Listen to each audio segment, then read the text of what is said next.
제6과 지식과 사회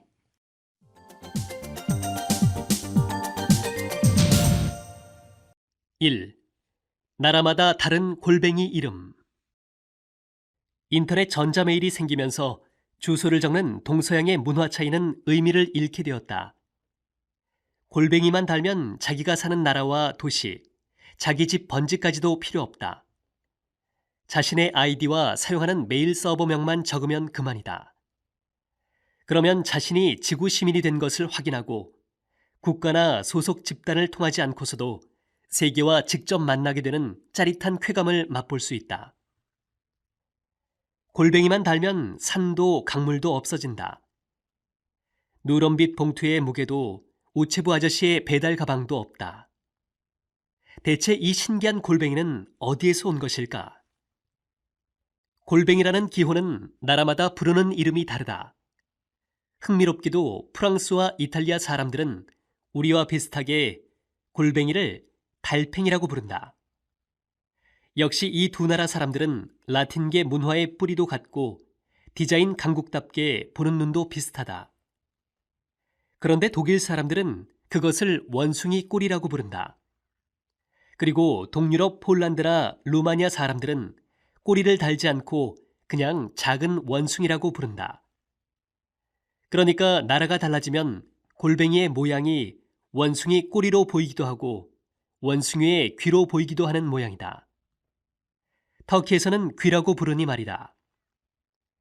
그런데 더욱 이상한 것은 북유럽의 핀란드에 가면 원숭이 꼬리가 고양이 꼬리로 바뀌게 되고 러시아로 가면 그것이 원숭이와는 앙숙인 개로 불린다는 사실이다. 아시아는 아시아대로 다르다. 중국 사람들은 점잖게 쥐에다 노자를 붙여 라오수 또는 라오수하오라 부른다. 일본은 태풍의 나라답게 나루토라고 한다. 혹은 일본식 영어로 앳마크라고도 한다. 아무리 봐도 달팽이나 원숭이 꼬리로는 보이지 않는다. 더구나 오리, 개, 그리고 쥐 모양과는 닮은 대략은 없는데도 그들의 눈에는 그렇게 보이는 모양이니 문화란 참으로 신기한 것이다. 더욱 재미있는 것은 스웨덴에서는 코끼리의 몸통이라고 부른다는 사실이다. 어떻게 달팽이에서 코끼리까지 크기가 그렇게 달라질 수 있는지 놀랍기만 하다. 팔이 안으로 굽어서가 아니라 30여 개의 인터넷 사용국 중에서 골뱅이와 제일 가까운 이름은 우리나라의 골뱅이인 것 같다. 골뱅이의 윗단면을 찍은 사진을 보여주면 모양이나 크기까지 어느 나라 사람이든 무릎을 칠 것 같다.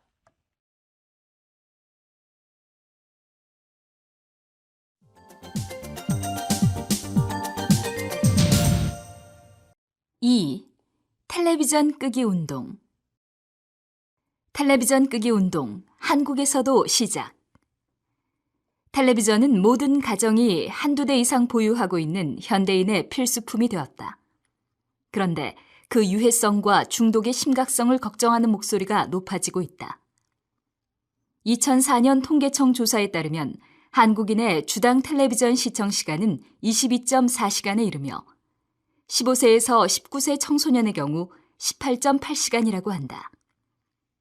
주말이나 휴일에 여가 시간을 어떻게 보내느냐는 질문에도 텔레비전 시청이라는 응답이 26.1%로 압도적이었다.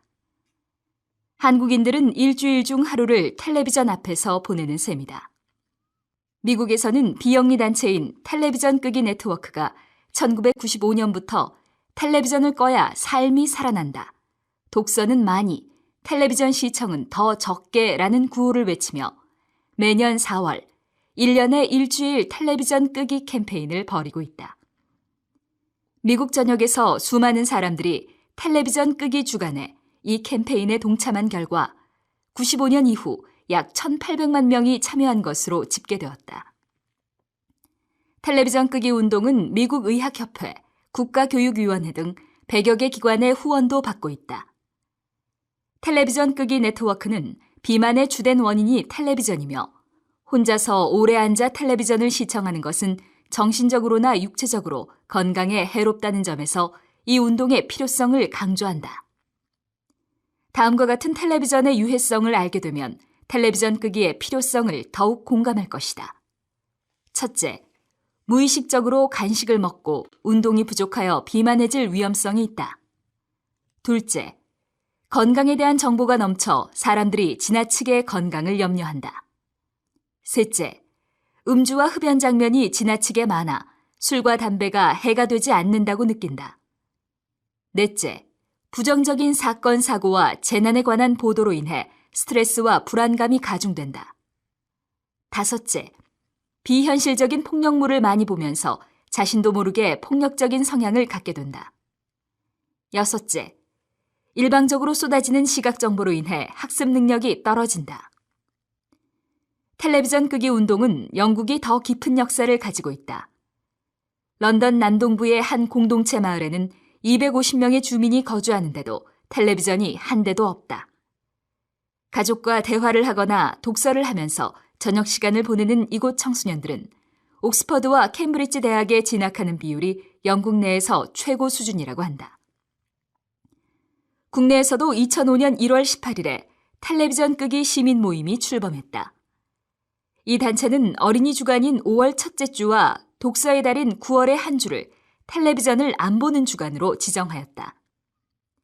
이 단체의 텔레비전 끄기 운동은 텔레비전 프로그램의 내용 개선을 요구하는 이전의 시청자 운동과 달리 시청자의 시청 시간을 조절하려는 데 더 큰 목적을 두고 있다. 이 운동에 동참한 사람들은 텔레비전을 끄고 온 가족이 산책이나 운동을 시작하였다. 그 결과 가족 간에 대화하는 시간이 많아져 의사소통이 잘 되었고 아이들은 물론 부모도 책을 읽는 시간이 훨씬 늘었다고 한다. 특히 어린이들은 다양한 사물에 관심을 보이며 집중하는 모습을 보였다. 그러나 국내외에서 나날이 확산되고 있는 텔레비전 끄기 운동이 정보화 사회라는 시대적 흐름을 거부하는 것이므로 시대에 뒤떨어진다는 비판을 받기도 한다.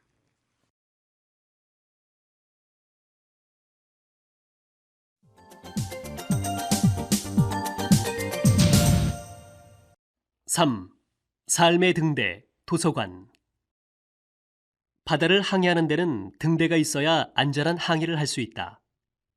그렇다면 망망대해와 같은 삶을 살아가는데 제대로 된 방향으로 이끌어줄 수 있는 등대와 같은 것이 있을까?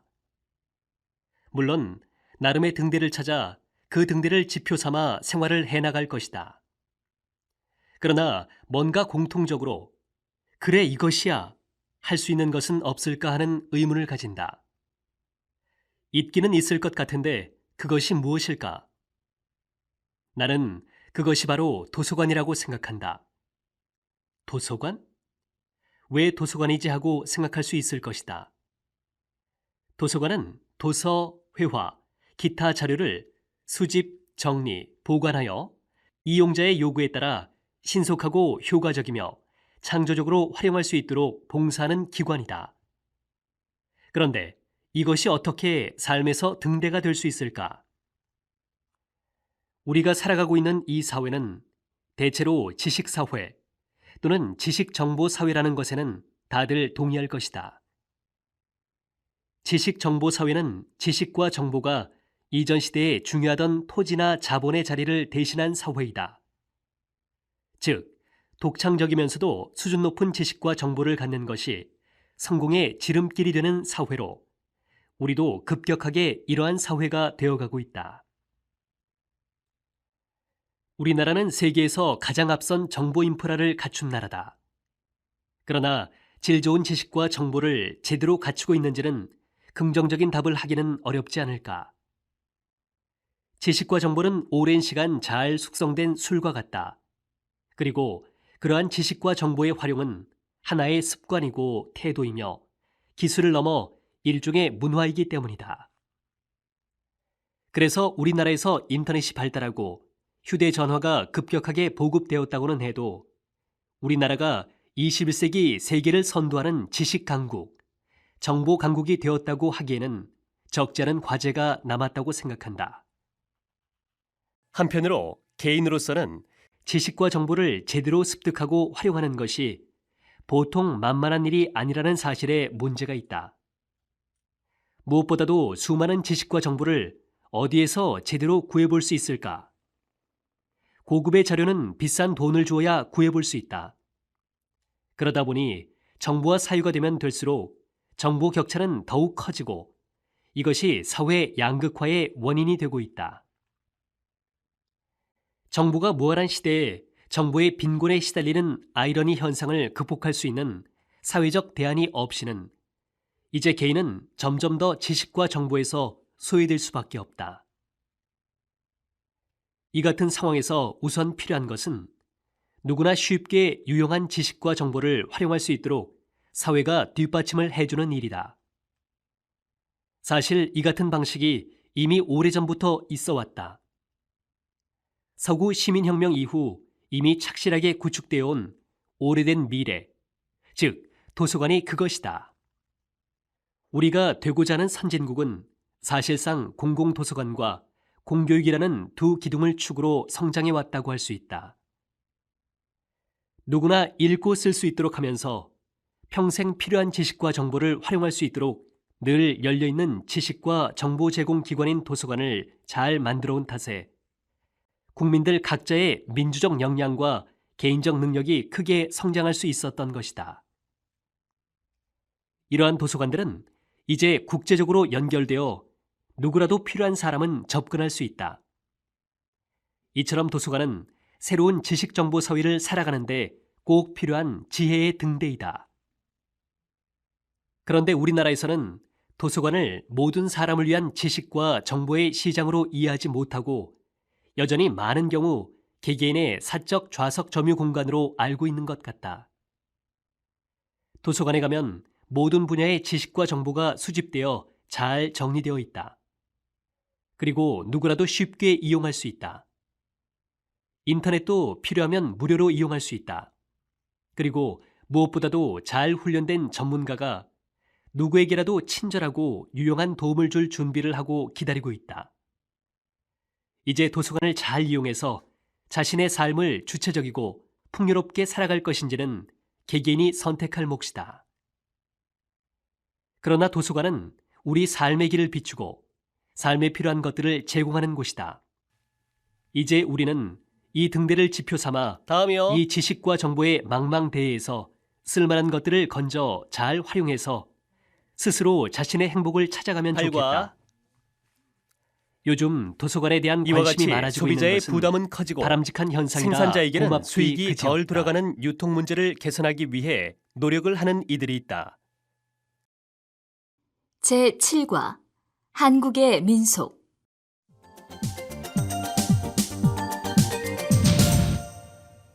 1.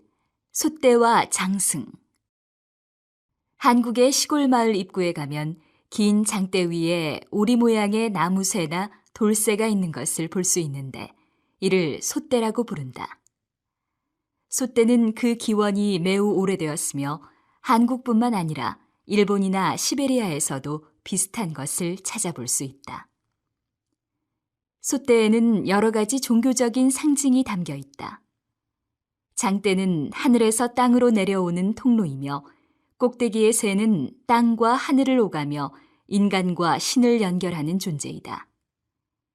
특히 오리는 먼 곳으로 이동하는 철새이기 때문에 사람들은 오리가 이승과 저승을 오갈 수 있으며 죽은 사람의 영혼이 오리가 되어 하늘로 날아 올라간다고도 생각하였다. 한국인들은 재앙으로부터 마을을 보호하고 풍요를 기원하기 위하여 솥대를 만들어 마을 입구에 세워두고 제사를 드렸다.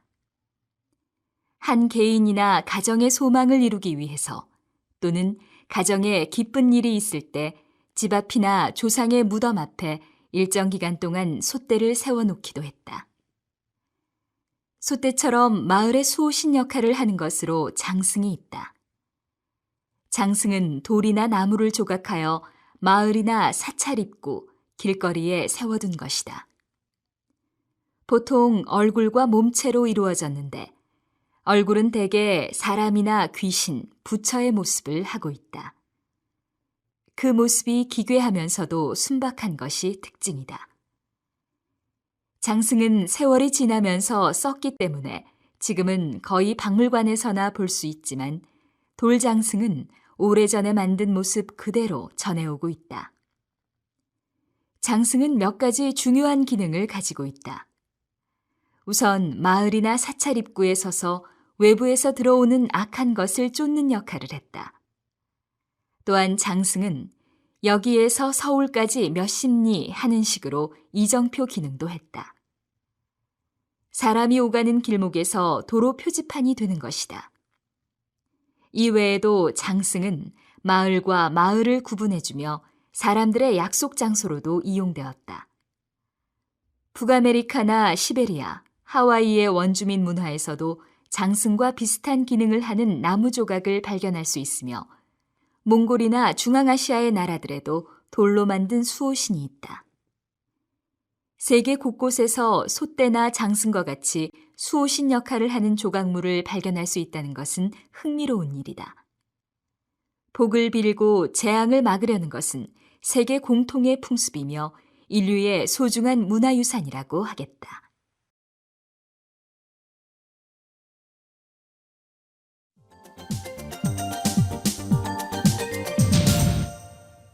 이 5일장. 가는 날이 장날이라는 속담이 있다. 어떤 일이 겹쳐서 하려고 했던 일을 하지 못했을 때 쓰는 속담이다. 이 속담의 유래를 살펴보면 아는 사람에게 볼 일이 있어 찾아갔는데 하필 그날이 장날이라 그가 없어서 만나지 못하고 돌아온 데에서 비롯된 말이다. 이 속담에서처럼 장이 서는 장날이면 사람들은 곡식이나 가축들을 팔기 위해, 필요한 물건이나 먹거리를 사기 위해, 아니면 장날의 분위기를 즐기기 위해 모두들 장으로 나갔던 것이다. 장의 모습은 고려시대부터 갖춰지기는 했으나 정기적인 장의 형태를 갖추기 시작한 것은 조선시대부터였다. 대체로 장은 5일에 한 번 서기 때문에 5일장이라고 부르게 되었다. 5일장이 본격적으로 열린 것은 조선시대 후반부터이다. 예부터 자급자족을 하다가 조선시대에 와서 물자를 서로 교환하고 판매하게 되었고, 조선 후기부터는 5일장이 정기적으로 열려야 할 정도로 경제가 발전하여 5일장이 정착하게 되었다. 이러한 5일장을 보통 16장, 27장, 38장, 49장, 50장이라고 부른다. 여기서 숫자는 장이 서는 날짜를 말하는데 16장의 경우 1일, 6일, 11일, 16일, 21일, 26일에 장이 선다. 이와 같이 날짜의 끝자리가 같은 날에 장을 열었다. 그날에 맞추어 물건을 파는 장꾼들은 장을 따라다니고 물건을 사는 사람들도 장을 보러 간다. 5일장이 시장이라고 해서 그곳에서 경제활동만 이루어졌던 것은 아니다. 5일장은 다양한 역할을 했다. 첫째, 정보를 교환하는 공간으로 활용되었다. 장터를 중심으로 여러 마을 사람들이 모이기도 했고, 장터를 돌며 장사를 하는 장꾼들이 모이면서 다양한 정보를 자연스럽게 교환했다. 둘째, 마을과 마을을 연결시켜주는 다리 역할을 하기도 했다. 교통이 발달하지 못했던 당시에는 마을을 오가는 일이 거의 없었다. 그러나 여러 마을 사람들이 장터로 모이면 장터가 서로 교류하는 장이 되었다. 셋째, 다양한 공연 예술이 꼽히는 마당이 되기도 했다. 장터에 가면 전국을 떠돌며 공연을 했던 남사당패의 공연도 볼 수 있었다. 넷째, 사람들이 모이는 장터는 밀란의 발생지가 되기도 했는데 3.1운동 때 류관순 열사가 손수 그린 태극기를 나눠주고 만세를 불렀던 곳도 아운의 장터였다. 5일장은 이처럼 다양한 역할을 하며 선조들의 삶에서 중요한 위치를 차지했다. 그러나 상설장이 확대되면서 5일장의 명맥이 끊어지게 되었고, 최근엔 대형 마트와 슈퍼마켓의 등장으로 재래시장의 모습도 점점 활기를 잃어가고 있다. 그러나 오늘날 대형 아파트 단지 안에는 일주일에 한 번 7일장이 서기도 하는데 일주일을 단위로 생활하는 현대인의 생활 주기에 맞춰 오일장의 전통을 되살린 것이라고 할 수 있겠다. 또 대표적인 오일장인 강원도 정선의 오일장이라든지 서울 근교의 성남 모란장 등은 현대인의 향수를 불러일으키고 따뜻한 인심을 느끼게 해주는 관광 상품으로 그 명맥을 이어가고 있다.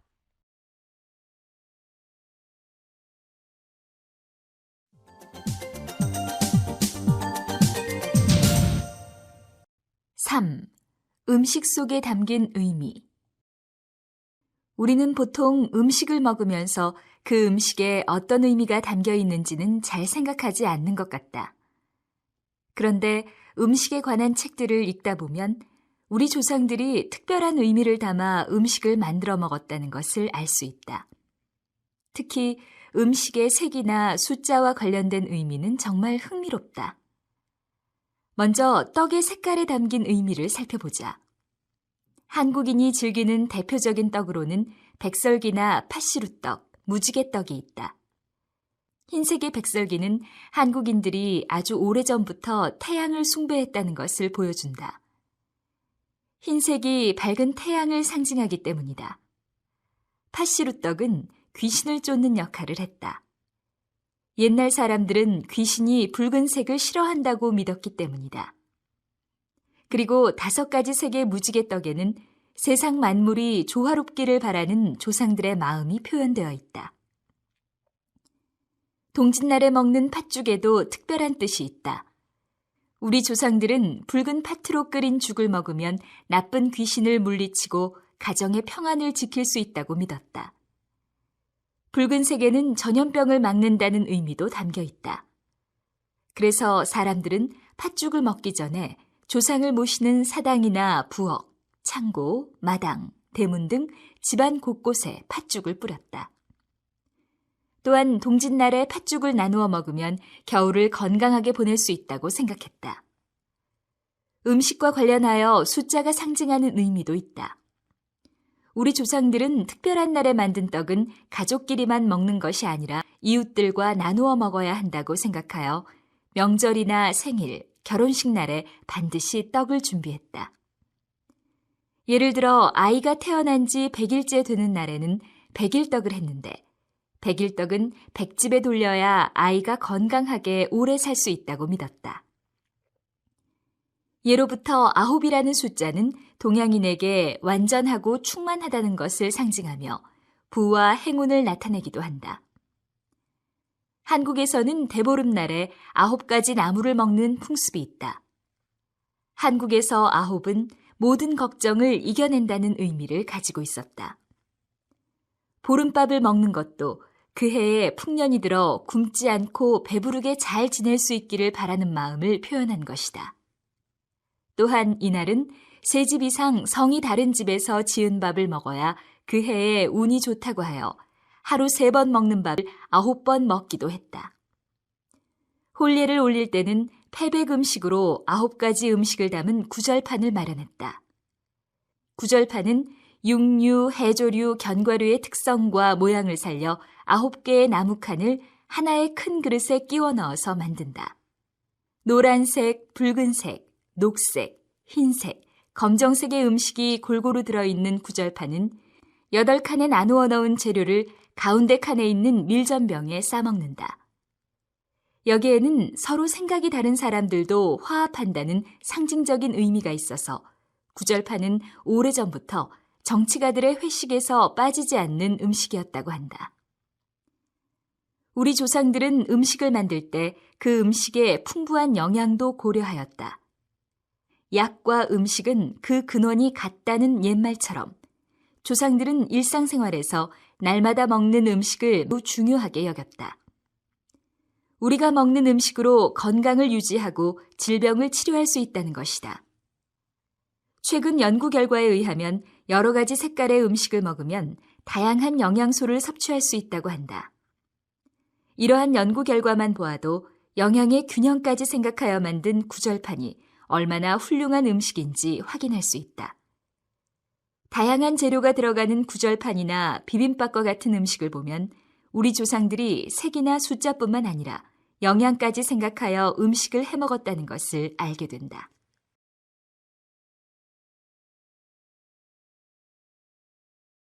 제8과 생활과 경제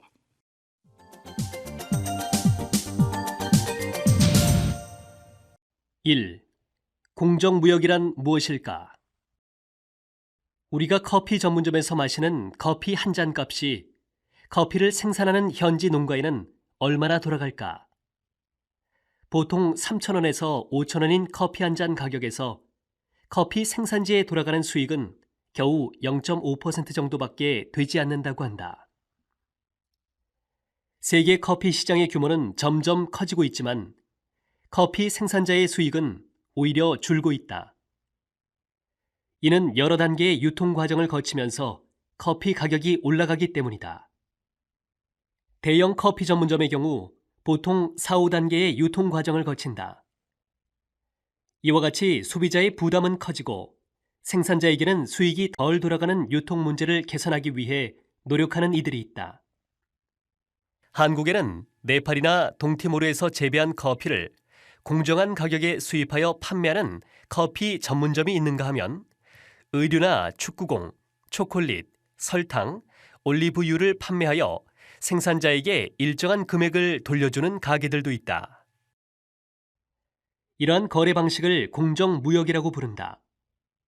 공정무역이란 생산자와 노동자가 더 많은 이익을 얻을 수 있도록 중간 유통 과정을 줄이고 그들의 권리를 보장해주는 무역을 말한다. 소비자들은 유통 과정이 분명한 제품을 구입할 수 있고 공정무역을 통해 나오는 수익은 생산자의 교육과 노동자의 자립을 위해서도 쓰이기 때문에 공정무역은 소비자와 생산자 모두를 만족시킬 수 있다. 또한 상품의 질도 점차 좋아져서 상품에 대한 신뢰도도 높아지고 있다. 최근에 한 설문조사에서 한국인 성인 남녀 1,000명에게 공정무역에 대하여 들어본 적이 있는지를 물었다. 그 결과 86.6%가 처음 들어본다고 응답하였고 0.4%만이 잘 알고 있다고 대답하였다. 그러나 공정무역 상품을 구매할 생각이 있느냐는 질문에 응답자의 65.1%가 가격이 적당하다면 구매하겠다고 대답한 것을 보면 공정무역에 대한 소비자들의 관심도 나날이 높아질 것으로 기대된다. 사람들의 적극적인 참여가 늘면서 공정무역이 새로운 소비 문화로 자리를 잡아가고 있으나 이러한 소비 방식이 한국에서는 시작 단계에 있기 때문에 주의가 필요하다. 기존의 친환경 상품들이 마치 공정무역 상품인 것처럼 과대 포장이 되어 팔리는 경우가 있고 대기업들이 공정무역을 상업적으로 이용할 가능성도 있다. 그러므로 우리는 공정무역을 실천하는 기업의 제품을 제대로 선별하여 바람직한 소비를 할 수 있어야 한다.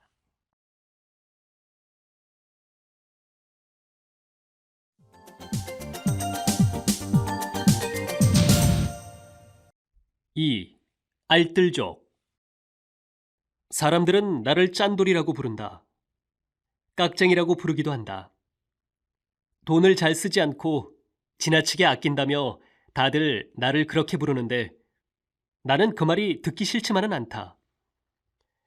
최근에는 쓸데없이 돈을 낭비하지 않고 미래를 위해 투자할 건 투자하는 나 같은 사람이 점점 늘고 있다. 알뜰하게 생활한다고 해서 나처럼 절약하는 사람들을 알뜰족이라고 부른다. 나는 아낄 수 있는 곳에는 철저히 아낀다는 원칙을 가지고 소비를 한다. 그러기 위해서 다음과 같은 방법을 이용한다. 첫째, 쿠폰이나 할인 카드를 활용한다. 생일이나 특별한 날 패밀리 레스토랑을 찾기 전에 할인 쿠폰과 할인 카드를 챙긴다. 적게는 10%, 많게는 30%까지 저렴한 가격에 식사를 할 수 있다. 게다가 무료로 제공되는 빵은 두세 번 정도 리필해 먹을 수 있고 음료는 한두 잔만 시켜 리필해 마시면 실제로 계산하는 돈은 얼마 되지 않는다. 그래서 사람들은 우리를 쿠폰족, 리필족이라 부른다. 둘째, 신용카드의 혜택을 다양하게 누린다. 알뜰족이라고 해서 꼭 하나의 카드만 사용할 필요는 없다. 카드사마다 특별한 혜택이 있는 카드를 내놓는데 그 혜택이 각각 다르다. 그러므로 혜택을 받을 수 있는 최저 금액만큼만 사용하고 카드의 혜택은 모두 누리는 것이다. 이렇게 다양한 카드를 사용하면 커피 전문점이나 식당 할인, 놀이공원 무료 입장, 휴대전화 요금 할인, 주유비 적립 등 다양한 혜택으로 돈을 절약할 수 있다. 셋째, 가계부를 쓴다. 나도 처음에는 익숙하지 않아서 가계부를 쓰는 것을 잊어버리거나 귀찮아했는데 지속해서 쓰면서 여러 가지 장점을 발견하게 되었다. 가계부의 수입과 지출 내역을 꼼꼼하게 기록하게 되면 계획적이고 균형 있는 지출이 가능해진다. 가계부를 쓴다는 것은 단순히 수입, 지출 내역만 쓰는 것이 아니다. 인터넷 가계부를 이용할 경우 사람들의 생일이나 취향을 기록할 수 있어서 인맥 관리도 되고 일기장으로도 이용할 수 있어서 일석이조, 아니 일석삼사조이다. 그뿐만 아니라 인터넷 가계부는 은행 계좌의 입출금 내역이 자동으로 입력되는 만큼 더 편리하게 가계부를 쓸 수 있게 해준다. 요즘 알뜰족들은 자동차 이용에 관계된 차계부, 카드 이용 요금을 쓰는 카계부 등도 함께 쓰면서 현명하게 소비 생활을 한다. 그 외에도 필요한 것은 재활용품을 이용하고 책은 친구들과 돌려보는 등 다양한 방법으로 알뜰한 생활을 하고 있다. 내가 이렇게 아껴 쓴다고 해서 소비 자체를 싫어하는 것은 아니다. 다만 아낄 수 있는 부분을 철저하게 아껴서 내가 정말 좋아하는 일에 과감하게 투자한다. 최근엔 사진 찍기에 취미를 붙여 카메라에 관심이 많이 생겼다. 취미로 사진 공부를 시작한 이후 더 좋은 사진을 찍기 위해 전문가들이 사용하는 렌즈를 구입하기도 하고 카메라 가방 등을 구입하기도 한다. 물론 인터넷으로 사용 후기나 구입 방법을 자세히 검색해보고 신중하게 구입한다. 신입사원인 내 월급으로 이 모든 것을 구입하기는 힘드니까 절약할 수 있는 곳에서 최대한 절약해 내 취미 생활을 하는 것이다. 불필요한 소비를 줄이고 투자하고 싶은 곳에 과감히 투자하는 이런 나의 소비 생활이 무조건 아끼기만 하는 사람들이나 값비싼 브랜드의 명품만을 선호하는 명품족에 비해 더 합리적이고 실용적이라고 나는 생각한다.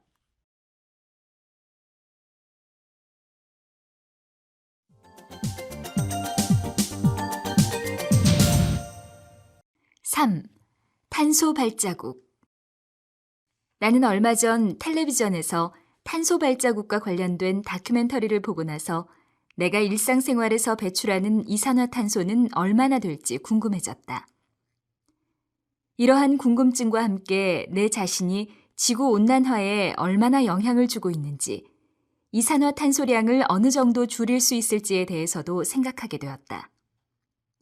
탄소 발자국이란 사람이나 동물이 활동하면서 발생하는 이산화탄소의 흔적을 의미한다.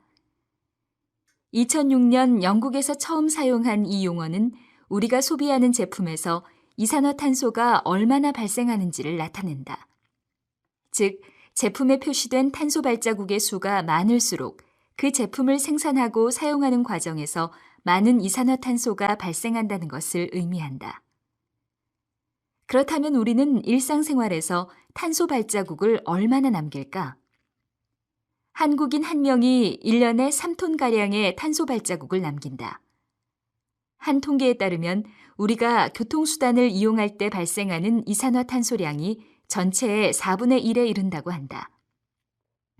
서울 시내에서 25km를 출퇴근할 경우 승용차는 1인 평균 4.875kg, 버스는 0.39kg, 지하철은 0.0096kg의 탄소 발자국을 발생시킨다.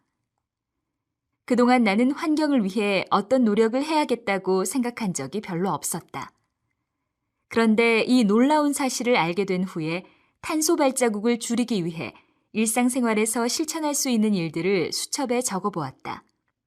먼저 버스로 집에서 15분 거리에 있는 직장에 출퇴근을 할 때는 자전거를 타기로 했다. 운동할 시간이 항상 부족했는데 나 같은 사람에게 자전거 타기만큼 건강에 좋은 운동이 없다고 생각한다. 또 보통 지방 출장을 갈 때 비행기를 자주 이용하는데 급한 상황이 아니라면 비행기 대신 고속열차나 고속버스를 이용할 생각이다. 그리고 편하다는 이유로 직장에서 일회용 종이컵을 하루에 서너 개씩 사용하고 아무 생각 없이 버렸는데 개인 컵을 마련하여 사용하면 좋을 것 같다.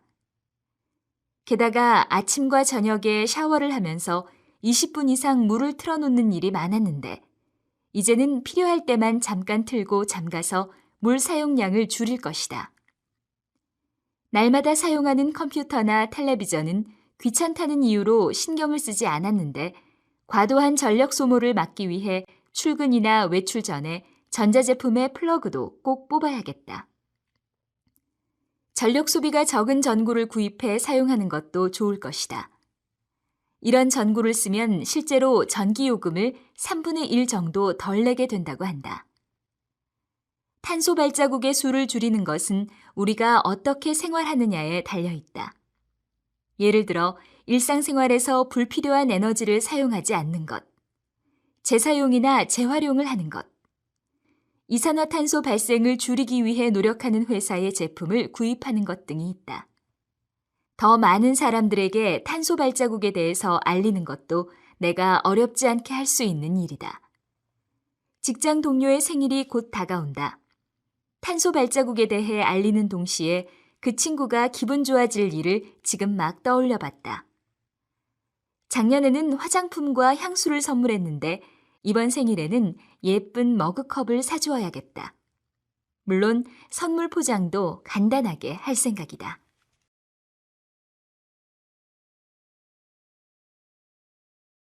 제9과 축제와 삶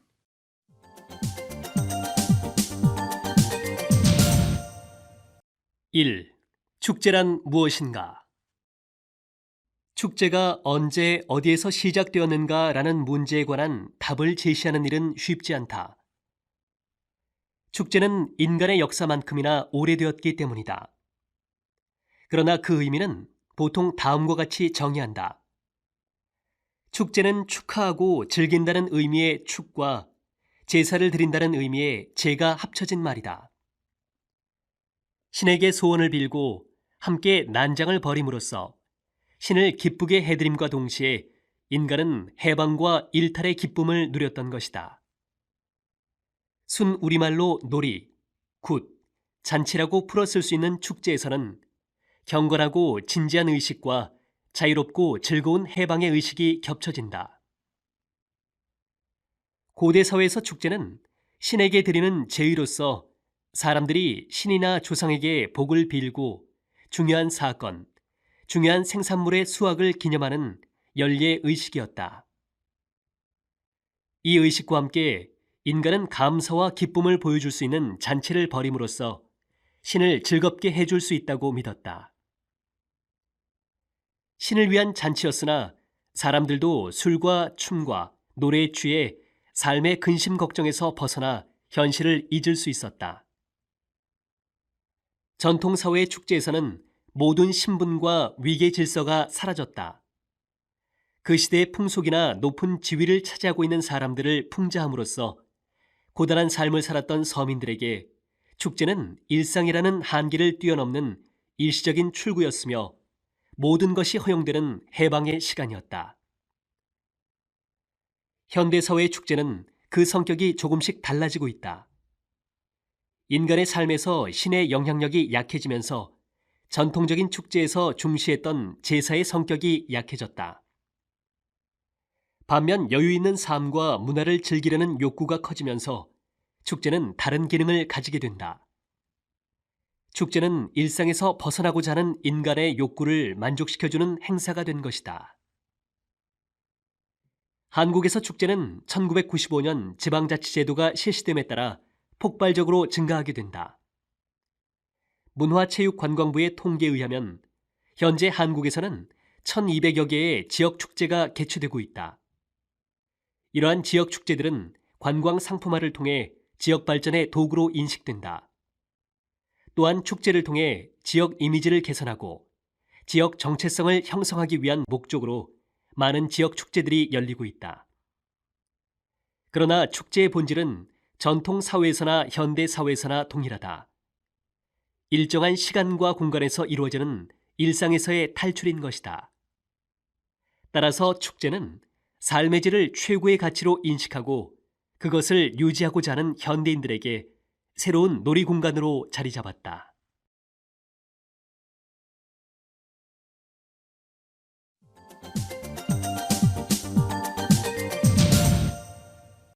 이 춘향제에 다녀와서 한국에 유학을 온 지 벌써 1년이 지났다. 그동안 서울 근교로는 주말마다 놀러 가봤지만 전라도나 경상도는 멀어서 여행을 간 적이 없다. 화창한 봄날 나는 한국 친구 2명, 한국어학당 친구 1명과 함께 전라도 남원으로 여행을 떠났다. 마침 남원에서는 춘향제가 열리고 있어서 한국 문화를 체험할 수 있었다. 한국 고전문학 작품을 읽기에는 내 한국어 실력이 많이 부족하지만 조선시대를 배경으로 한 춘향전이 어떤 내용인지는 대충 알고 있다. 사또의 아들인 이몽룡은 단오날 그네를 타던 성춘향에게 첫눈에 반한다. 두 사람은 광안루에서 만나 사랑에 빠진다. 양반 아버지와 기생 어머니 사이에서 태어난 춘향과 양반 집안의 아들인 몽룡은 신분 차이가 컸지만 영원한 사랑을 약속한다. 그러나 몽룡이 아버지를 따라 한양으로 과거 시험을 보러 간 후 춘향은 남원에 새로 부임한 사또 때문에 어려움을 겪는다. 이때 몽룡이 암행어사가 되어 나타나 춘향과의 약속을 지킨다. 자세한 내용까지는 다 이해하지 못했지만 정말 아름다운 사랑 이야기라고 생각한다. 남원에서는 매년 5월 첫째 주에 춘향제가 열리는데 이 축제는 1931년에 시작되었다고 한다. 나는 먼저 조선시대 생활을 재현한 모습을 직접 볼 수 있는 광안루로 갔다. 광안루 동쪽에 있는 춘향사당에서 제사 지내는 광경을 구경한 후에 남원 시민 수천 명이 참여하는 가장행렬을 볼 수 있었다. 그 행렬에서는 감옥에 갇힌 춘향이와 같은 춘향전의 여러 장면을 보여주었다. 가장행렬을 보고 나서 프랑스 칸 영화제에서 상을 받은 영화 춘향전의 촬영장에 들렀다. 직접 촬영 현장을 보니 이 영화를 꼭 봐야겠다는 생각이 들었다. 춘향제 기간에는 씨름 경기를 비롯하여 춘향 국악대회, 춘향 선발대회 등 다양한 행사가 열리는데 나는 그 중에서 춘향 선발대회를 관람하였다. 이 미인대회에는 한복 차림이 잘 어울리고 한국 전통악기 연주, 판소리, 춤 실력 등이 뛰어난 여성들이 참가하여 아름다움을 겨룬다. 전통놀이와 국악기 연주 체험, 춘향 그네뛰기와 같은 행사 이외에 몇 년 전부터는 다문화 가족의 전통 혼례나 다양한 해외 공연도 볼 수 있다고 한다. 나는 1박 2일의 짧은 일정으로 여행을 했기 때문에 더 많은 것을 볼 수 없어서 정말 아쉬웠다. 무엇보다도 남원은 한국의 전통이 잘 보존되어 있고 경치가 아름다운 곳이라는 것을 느꼈다. 남원이 영호남을 연결하는 교통의 중심지라는 것도 이번에 처음 알게 되었다. 다음에 다시 가게 되면 남원에 있는 여러 유적지와 지리산에도 꼭 가고 싶다.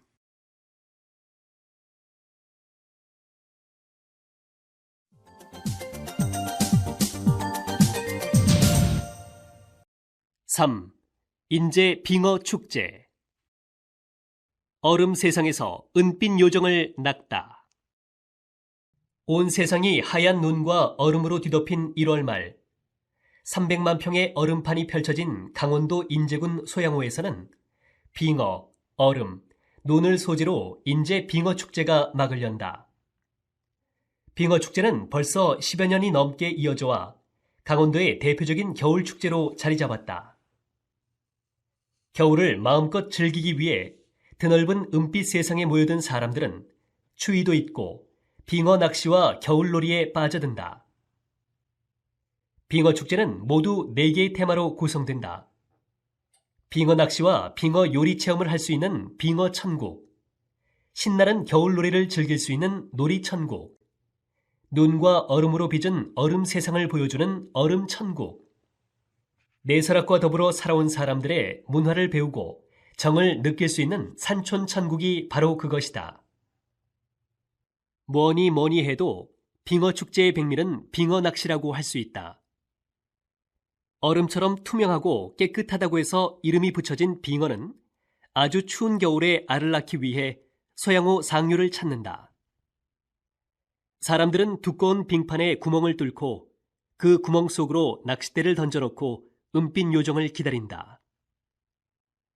빙어 낚시를 잘하는 요령은 낚싯대를 위아래로 톡톡 치면서 빙어를 유인하는 것이라고 한다. 이렇게 해서 잡힌 빙어는 그 자리에서 통째로 사람들 입속으로 사라진다. 살아있는 빙어를 초고추장에 찍어 입으로 가져가면 빙어의 몸부림에 초고추장 파편이 사방으로 튀고 난다. 그럴 때마다 빙판 여기저기에서 비명을 지르는 소리가 들리는데 모두들 예상을 했다는 듯이 그것도 즐기는 표정들이다. 낚는 재미도 재미지만 먹는 재미 때문에 빙어 낚시를 즐기는 사람도 적지 않다. 낚시가 무료하다면 놀이 천국으로 가보는 것은 어떨까? 너도 나도 썰매를 타며 어린 시절로 돌아간 것처럼 즐거워한다. 그 외에도 얼음 축구, 눈썰매, 인간 컬링, 빙상 볼링, 빙상 경보대회, 빙판 줄다리기 등의 놀거리가 있다. 그 중에서 특히 얼음 축구는 하는 사람도 보는 사람도 즐거운 축제에서 빼놓을 수 없는 행사이다. 미끄러운 얼음판에서 나무공을 쫓아다니는 선수들의 우스꽝스러운 걸음걸이나 넘어지는 모습에 이를 지켜보는 사람들 모두 안타까워하면서도 배꼽을 잡고 즐거워한다. 조용히 데이트를 즐기고 싶다면 얼음 천국으로 가서 얼음 조각과 눈꽃 나무숲을 거닐며 겨울 풍경을 감상하는 것도 좋겠다. 그 옆에 마련된 산촌 천국에서는 이 지역에 사는 사람들의 생활 방식과 음식, 놀이문화 등을 체험할 수도 있다. 축제에 참가할 때는 빙어 낚싯대와 낚시 의자 등을 각자 준비해야 한다. 특히 추운 곳에서 긴 시간을 보내야 하므로 옷을 따뜻하게 입고 무릎 담요 등을 준비해 가는 것도 좋다. 취사는 정해진 곳에서만 할 수 있으므로 음식을 조리하려면 지정된 장소를 미리 알아두도록 한다. 여유가 있다면 가까운 곳에 있는 백담사의 템플스테이를 체험해 보거나 한계령 등을 둘러보고 돌아오는 일정을 잡아보는 것도 좋겠다. 제10과 현대를 살아가는 사람들.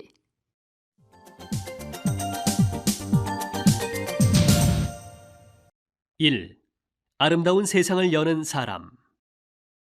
어렸을 때부터 변호사가 꿈이었습니까? 우리 부모님은 저에게 철도 고등학교를 가라고 하셨습니다. 취직도 잘 될 뿐만 아니라 모자를 쓴 철도 전무가 부러워 보였기 때문이었지요. 그러나 시골에서는 조금만 공부를 잘하면 판검사하라고 주변에서 권했습니다. 그만큼 판검사는 권력과 신분 상승의 상징이었지요. 힘들게 서울대학교 법대에 들어간 지 얼마 되지 않아 저는 학생 시위에 참가했다가 학교에서는 제적되고 감옥까지 가게 되었습니다. 그러나 대학에서 배울 수 없는 많은 것들을 감옥에서 배웠어요. 교도소 안에서 많은 피고인들과 죄수들을 만나면서 그들의 인간적 모습을 보았고 그들의 처지를 이해할 수 있었습니다. 자신의 인생을 바꿔놓은 큰 사건이나 인물 또는 평소 존경하는 인물이 있다면 말씀해 주세요. 감옥 속에서 읽은 책 가운데 내게 고시 공부를 하게 만든 책이 있었습니다. 저는 주변의 권유대로 법대를 갔지만 정작 판검사가 나의 길인가에 회의를 품고 있었지요. 그런데 감옥 속에서 예링이라고 하는 독일 법철학자의 권리를 위한 투쟁이라는 책을 보고 법률가의 길도 큰 의미가 있겠다고 생각하게 되었습니다. 법의 목적은 평화이고 거기에 이르는 과정은 투쟁이다. 권리 위에 잠자는 자는 보호받지 못한다는 등의 명언이 바로 이 책 안에 담겨 있었죠. 세상에 어느 것도 공짜로 얻어지는 것은 없고 노력한 만큼 얻게 된다는 이 당연한 말을 통해 법률을 통한 사회 변화에 관심을 가지게 되었습니다. 성공이 보장된 변호사의 길을 버리고 시민운동가의 길을 선택한 것에 대해 가족들은 어떻게 생각하나요? 수입 좋은 변호사 일을 완전히 그만두니 집안 형편이 어려워져 아이들과 아내의 불만이 커졌습니다. 그러나 저는 옳은 일을 하고 좋은 일에 힘쓰다 보면 모든 것이 잘 된다는 신념을 갖고 있습니다. 아내는 제가 돈을 벌어오지 못하니까 직업을 가져야 했습니다. 그 과정에서 뒤늦게 새로운 공부를 시작했고 결국 실내 장식 디자이너가 되었습니다. 아내는 조금 힘들기는 하지만 새로운 자기 세계를 가지게 된 것에 대해 행복해합니다. 아이들도 점차 나이가 들면서 아빠의 일을 이해하게 되었고 왜 아빠가 가난하게 되었는지, 사회를 위해 어떤 일을 하고 있는지를 알게 되었습니다. 불만스럽게 생각하던 아이들이 이제 아빠를 격려하고 지지하는 상황으로 변하게 되었지요. 대다수의 사람들은 돈과 권력이 행복의 필수적인 조건이라고 생각합니다. 그런데 선생님은 시민의 권리 찾기 등 돈이나 권력과는 무관해 보이는 일에 힘쓰고 계십니다. 선생님이 생각하시는 아름답고 행복한 삶의 조건은 무엇인지요? 사람은 돈이나 권력만으로 사는 것이 아닙니다. 오히려 보람으로 살지요. 때로는 돈이 없어 고통당하는 일도 있지만 그건 큰 문제가 안 됩니다. 저는 지금 행복합니다. 제가 조금 고생을 하더라도 어려운 입장에 있는 사람들을 돕는 기쁨은 그 무엇과도 비교할 수 없습니다. 여러 사람들이 힘을 합쳐 새로운 법안을 만들어내고 사회 변화를 이루어냈을 때 그 기쁨은 다른 사람이 이해하기 어렵지요. 좋은 세상을 위해 헌신하는 젊은이들과 함께 일하는 것도 또 다른 행복이랍니다. 자기 진로를 찾고 있는 학생들에게 해주실 이야기가 있다면 말씀해 주십시오. 세상에는 많은 길들이 있습니다. 고속도로 같이 많은 사람들이 다니는 길도 있고 사람들이 별로 가보지 않은 오솔길도 있죠. 나는 여러분이 고속도로보다는 오솔길을 걸었으면 합니다. 편한 길은 안전하지만 실증 날 수 있으니까요. 오솔길은 위험도 있겠지만 그보다 더 큰 보람을 느낄 수 있는 길입니다. 젊은 시절에는 이런 험난한 길을 선택하여 인생의 경험을 쌓고 모험을 즐겨 해야 한다고 믿습니다. 그 길이 인생에 훨씬 큰 의미와 보람을 가져다 줄 것이기 때문입니다.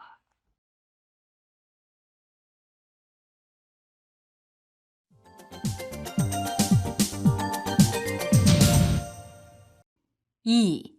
핸드폰 때문에 생긴 일. 연락할 일이 있어서 핸드폰을 꺼내자 곁에 있던 친구의 눈이 왕방울만해진다.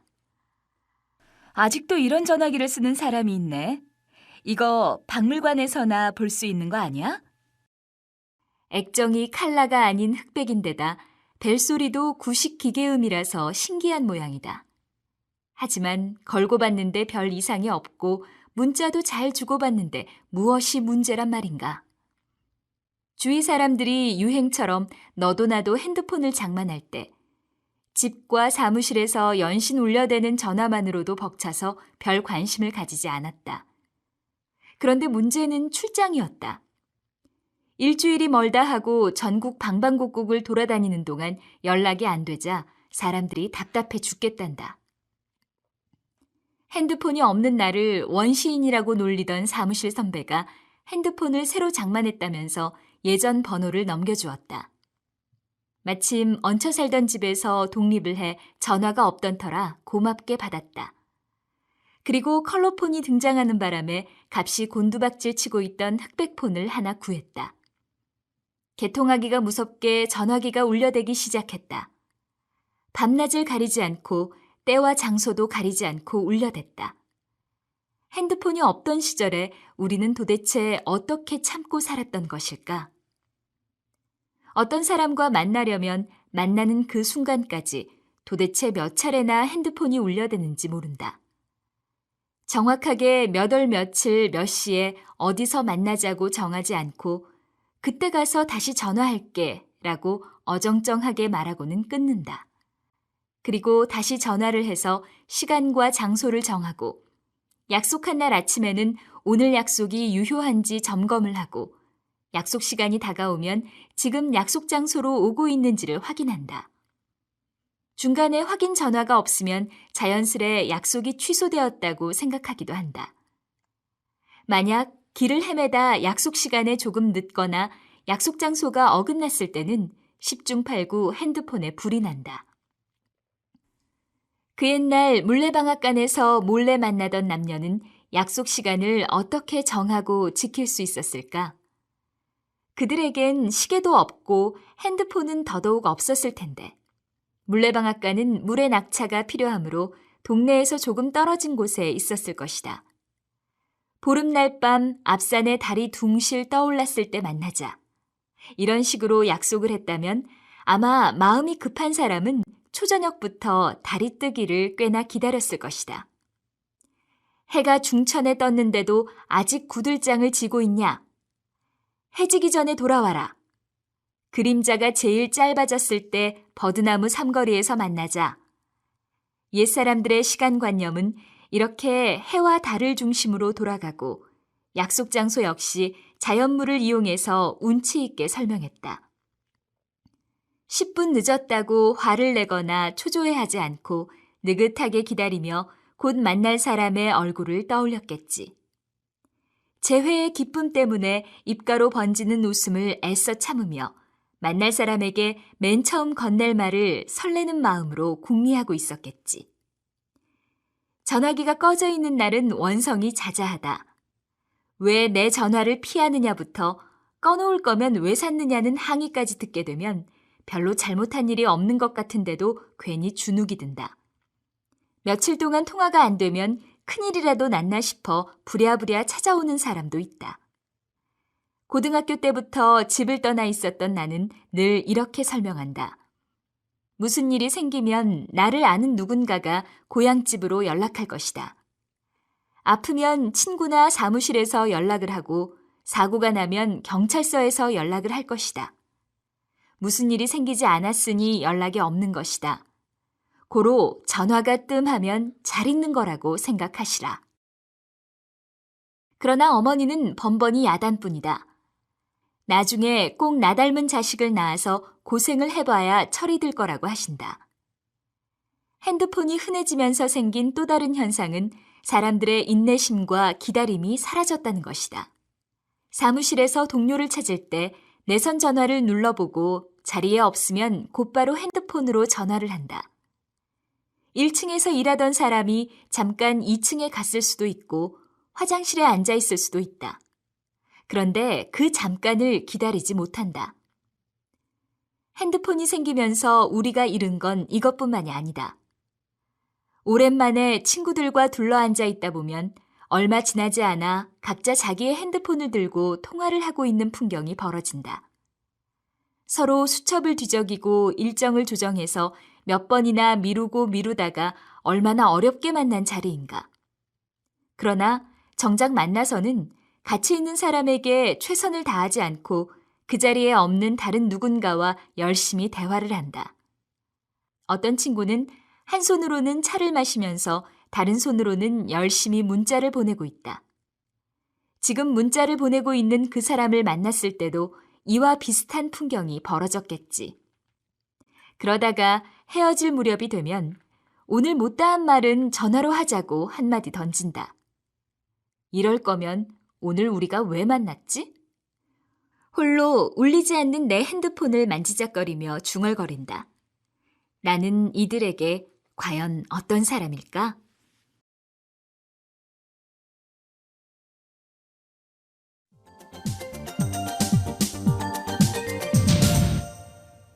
3. 현대인의 삶과 시. 희망을 만드는 사람이 되라. 정호승. 이 세상 사람들 모두 잠들고 어둠 속에 갇혀서 꿈조차 잠이 들 때 홀로 일어난 새벽을 두려워 말고 별을 보고 걸어가는 사람이 되라. 희망을 만드는 사람이 되라. 겨울밤은 깊어서 눈만 내리어 돌아갈 길 없는 오늘 눈 오는 밤도 하루의 일을 끝낸 작업장 부근 촛불도 꺼져가는 어두운 방에서 슬픔을 사랑하는 사람이 되라. 희망을 만드는 사람이 되라. 절망도 없는 이 절망의 세상, 슬픔도 없는 이 슬픔의 세상. 사랑하며 살아가면 봄눈이 온다.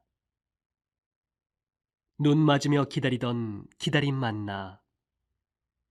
눈 맞으며 그리웁던 그리움 만나. 얼씨구나 부둥켜 안고 웃어보아라. 절씨구나 뺨 부비며 울어보아라. 별을 보고 걸어가는 사람이 되어 희망을 만드는 사람이 되어 봄눈 내리는 보리밭길 걷는 자들은 누구든지 달려와서 가슴 가득히 꿈을 받아라. 꿈을 받아라. 지구의 근황 한민복. 나무를 기억한다. 사람들 가슴에 늘 푸른 붓이 되던 나무를 사랑한다. 어디서 보나 등은 없고 가슴만 가진 나무를 추억한다. 바람 불 때마다 여린 식물의 뿌리를 잡아주던 나무를 애도한다. 꿈의 하늘을 향해 서서히 솟아오르던 녹색 분수. 나무가 산다. 사람들 마을의 사람들처럼 줄을 맞추고 그 길, 그 공원의 격조에 맞춰. 나무가 산다. 아황산 가스가 질주하는 쾌쾌 나무가 산다. 기름진 시멘트 산의 잡초처럼 나무가 산다. 성장력 왕성한 시멘트국에 볼모로 잡혀온 자연국의 사신처럼 나무가 산다. 시멘트가 덜어 나무로 푸른 문신을 새긴다. 시멘트가 나무 반지, 나무 목걸이를 하고 뽐낸다. 시멘트가 나무를 다스린다. 가로수 혹은 담장, 그 푸른 시멘트의 넥타이. 철커덕. 가로수 혹은 담장, 시멘트가 자신의 목을 처단하는 푸른 오랏줄. 지구의 사지가 뻣뻣이 굳어진다. 우리말 사랑 1. 서정홍. 자고 일어나 달리기를 하면 발목 삐일까봐 조깅을 한다. 땀이나 찬물로 씻으면 피부병 걸릴까봐 냉수로 샤워만 한다. 아침밥은 먹지 못하고 식사만 하고 달걀은 부쳐 먹지 않고 계란 후라이만 해 먹는다.